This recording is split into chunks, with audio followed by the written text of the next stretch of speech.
Hello guys! Good morning! Sa lahat po ng nanonood sa aking YouTube, salamat po sa inyong panonood. Ayan po yung binyag ng aking bunsong anak na si Eliana. Sa reception po, ayan po yung sa simbahan. Nag-picture after ng binyag ni baby. So, syempre, hindi mawala ang photo-photo. Ayan po. Family pictures.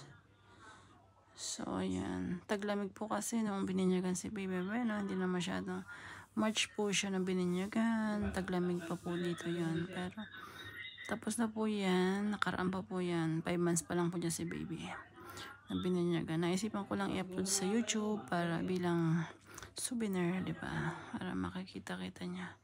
For sure na hindi mawawala at hindi madidelete.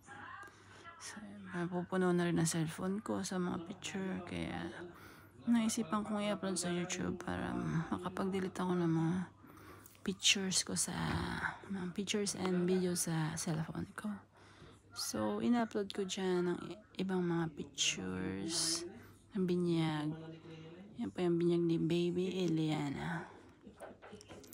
So, yan po. Salamat po sa inyong panonood at yun lang po. Thanks for watching and God bless po. Bye-bye!